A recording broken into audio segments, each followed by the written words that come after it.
Mga ka-showbiz, isang bagong usapan ngayon ang muling nagbigay pansin sa pamilya ni Marian Rivera at Dingdong Dantes. Pero sa pagkakataong ito, hindi tungkol sa isang kontrobersiya, hindi tungkol sa isang bagong project, at lalong hindi tungkol sa anumang rumor. Ang pinag-uusapan ngayon ay kung paano inihahanda ni Marian at Dingdong ang kanilang mga anak para sa future. Bilang isa sa pinakasikat na celebrity couple sa bansa, natural lang na maraming tao ang interesado sa paraan ng pagpapalaki nila kina Zia at Sixto. At isang bagay ang malinaw sa mga naging pahayag ni Marian. Kahit lumalaki ang kanilang mga anak sa isang pamilyang parehong successful sa showbiz, gusto nilang matutunan ng mga bata ang halaga ng pera, responsibility, at tamang paghawak sa mga bagay na mayroon sila. Kaya ngayon, pag-usapan natin kung ano nga ba ang approach ni Marian at Dingdong sa pagpapalaki sa kanilang mga anak at bakit naging interesting sa maraming netizens ang simpleng parenting philosophy na ibinahagi ni Marian. Kumusta mga kaibigan? Welcome back sa ating channel. Kung bago ka pa lamang dito, huwag kalimutang i-like ang video na ito, mag-subscribe at pindutin ang notification bell upang lagi kang updated sa mga pinakabagong balita at showbiz updates. Si Marian Rivera ay matagal nang kilala bilang isang actress, television personality at endorser. Samantala, si Dingdong Dantes naman ay isa ring award-winning actor, host at producer. Pareho silang may matatag na careers, pero sa kabila ng kanilang professional success, makikita sa kanilang mga interviews na malaking bahagi ng kanilang buhay ngayon ay nakasentro rin sa kanilang pamilya. Sina Marian at Dingdong ay may dalawang anak, si Zia at si Sixto. At habang lumalaki ang kanilang mga anak, isa sa mga bagay na mahalaga sa kanila ay ang pagbibigay ng tamang values. Hindi lamang kung ano ang gusto ng mga bata, hindi lamang kung ano ang kaya nilang bilhin, kundi kung paano nila matututunang pahalagahan ang mga bagay na mayroon sila. At dito naging interesting ang naging pahayag ni Marian tungkol sa pera. Ayon sa isang kamakailang report, sinabi ni Marian na hindi pa nila basta-basta hinahayaan ang kanilang mga anak na humawak ng pera. Simple lang pakinggan ang statement na ito, pero kapag pinag-isipan, kikita natin na may mas malalim itong dahilan. Para sa ilang parents, mahalagang matutunan ng mga bata ang financial responsibility habang bata pa. Pero para kina Marian at Dingdong, mukhang may timing din kung kailan dapat ipakilala sa kanilang mga anak ang iba't ibang responsibilities. At hindi ibig sabihin nito na hindi nila tinuturuan ang kanilang mga anak tungkol sa pera. Sa halip, bahagi ito ng mas malaking proseso ng pagpapalaki sa kanila. Gusto nilang matutunan ng kanilang mga anak na hindi unlimited ang resources. At hindi porket may kakayahan ng pamilya na bumili ng isang bagay ay kailangan na agad itong bilhin. Napakahalaga ng lesson na ito lalo na sa panahon ngayon. Sa social media, madaling makita ng mga bata ang iba't ibang lifestyle. Makikita nila ang mga bagong gadgets, makikita nila ang mga branded na damit, makikita nila ang iba't ibang travel destinations, at minsan, maaaring isipin ng isang bata na normal lang magkaroon ng lahat ng bagay na nakikita niya online. Pero bilang parents, malaking role nila ang pagtuturo sa mga bata na ang tunay na value ng isang bagay ay hindi lamang nakabase sa presyo nito. At mukhang ito rin ang isa sa mga values na gustong ipasa ni Marian at Dingdong sa kanilang mga anak. Importante rin dito ang fact na lumalaki sina Zia at Sixto sa isang pamilyang parehong may successful careers. Hindi na sikreto na malaki ang pangalan ni Marian at Dingdong sa Philippine entertainment industry. Pero sa pagpapalaki sa kanilang mga anak, tila gusto nilang magkaroon ang mga bata ng sariling understanding tungkol sa hard work, na ang success ay hindi basta-basta dumarating, at na ang mga bagay na mayroon ang isang pamilya ay resulta ng effort at responsibility. Para sa maraming viewers, relatable ang ganitong approach.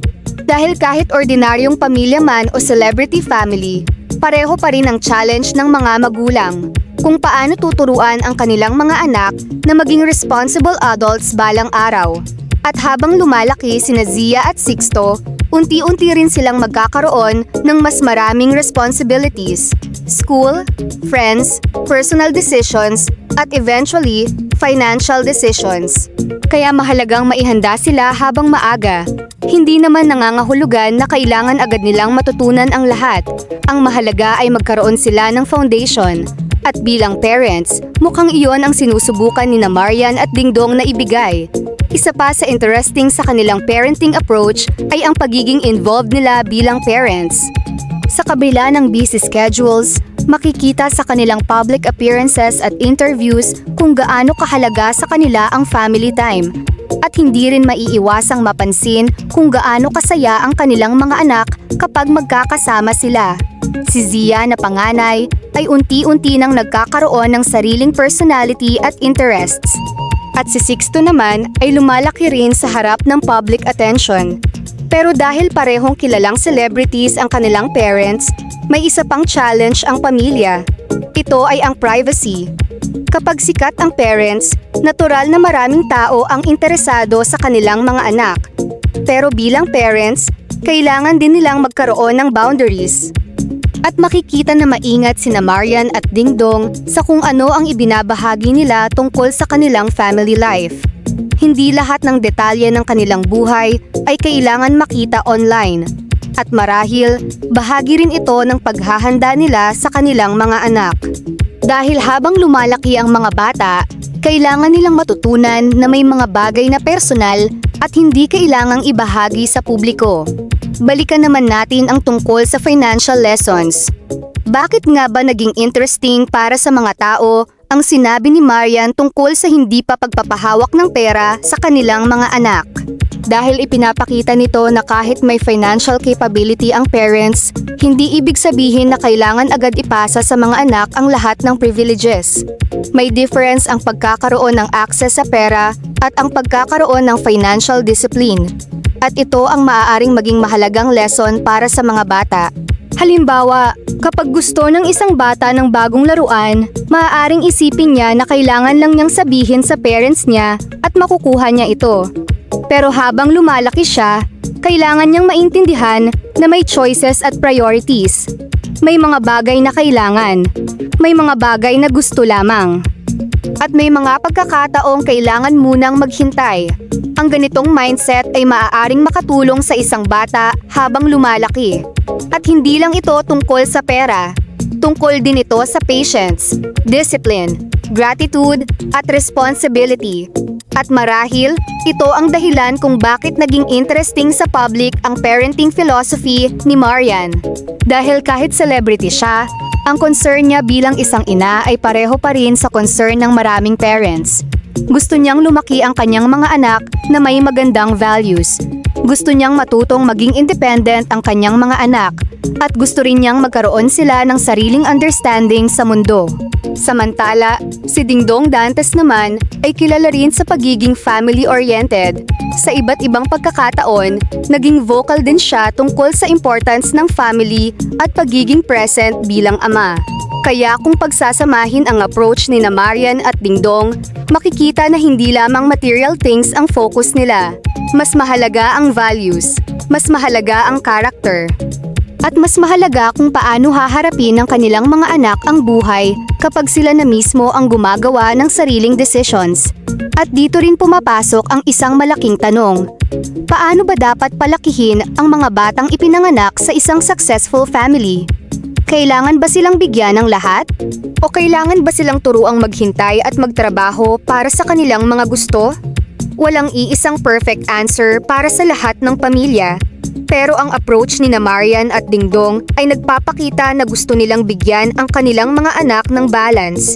May comfort, may support, pero may boundaries din, at may responsibility. Hindi naman natin alam kung ano mismo ang magiging approach nila kapag mas malaki na sina Zia at Sixto. Pero base sa kanilang mga naging pahayag, malinaw na iniisip na nila ngayon ang future ng kanilang mga anak. At hindi lamang ang future kung saan magiging successful sila, kundi ang future kung saan magiging mabubuting tao sila. Dahil para sa maraming parents, iyon ang tunay na definition ng success. Hindi lamang kung magkano ang kikitain ng isang anak, hindi lamang kung gaano kasikat ang magiging karir niya, kundi kung marunong siyang rumespeto, kung marunong siyang maging responsible, kung marunong siyang magdesisyon, at kung marunong siyang pahalagahan ang mga taong tumulong sa kanya. Kaya naman naging magandang conversation starter ang naging pahayag ni Marian. Simple lang ang statement, pero nagbukas ito ng mas malaking discussion tungkol sa parenting, tungkol sa pera, at tungkol sa kung paano ihahanda ang isang bata sa adult life. Para sa mga celebrity children, maaaring mas maraming opportunities ang dumating sa kanila. Pero kasabay ng opportunities ay ang expectations, kaya mahalagang may strong foundation sila habang lumalaki. At bilang parents, malaking responsibility iyon ni Marian at Dingdong. Hindi natin kailangang hulaan kung ano ang magiging future ni Zia at Sixto. Hindi rin natin kailangang gumawa ng assumptions tungkol sa kung ano ang magiging career nila. Sa ngayon, ang malinaw ay lumalaki sila sa isang pamilyang nagbibigay halaga sa education, family, responsibility, at good values. At habang patuloy na lumalaki ang dalawang bata, natural lang na marami pang matututunan ang kanilang parents tungkol sa parenting. Dahil ang pagpapalaki ng anak ay hindi naman isang bagay na may perfect formula. Nagbabago ito habang lumalaki ang bata. Nagbabago ang needs, nagbabago ang personality, at nagbabago rin ang challenges. Kaya posibleng iba ang approach ni Marian at Dingdong ngayon kumpara sa magiging approach nila pagdating ng teenage years ng kanilang mga anak. Pero ang pinaka-importanting bagay ay mayroon silang malinaw na foundation. At iyon ay ang pagtuturo ng responsibility. Mga ka-showbiz, kung tutuusin, hindi naman kailangan ng malaking kontrobersiya para maging interesting ang isang celebrity story. Minsan, mas maganda ring pag-usapan ang mga bagay na nagpapakita ng ibang side ng isang artista.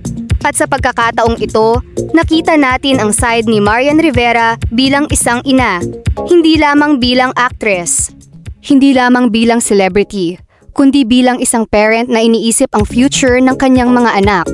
At sa huli, isang bagay ang malinaw. Maaaring lumaki sina Zia at Sixto na maraming opportunities dahil sa kanilang pamilya. Pero gusto ni Marian at Dingdong na matutunan nilang pahalagahan ang mga opportunities na iyon. At higit sa lahat, gusto nilang magkaroon ang kanilang mga anak ng values na dadalhin nila hanggang pagtanda. Kaya ngayon, ang tanong para sa ating mga viewers, sa tingin ninyo, tama ba ang approach ni Marian at Dingdong na unti-unting ituro sa kanilang mga anak ang responsibility sa pera at sa buhay? Mas gusto ba ninyo ang parenting style na may strict boundaries? O mas okay para sa inyo ang approach na mas hands-on at independent ang mga bata habang bata pa? Comment down below at pag-usapan natin yan. At kung gusto ninyo ng latest verified updates tungkol kina Marian Rivera, Dingdong Dantes, at iba pang paborito ninyong celebrities, huwag kalimutang mag-subscribe, i-like ang video, at i-hit ang notification bell. Ako ang inyong kasama sa bawat bagong kwento sa Philippine Showbiz. Maraming salamat sa panonood mga ka-showbiz. Hanggang sa susunod na update.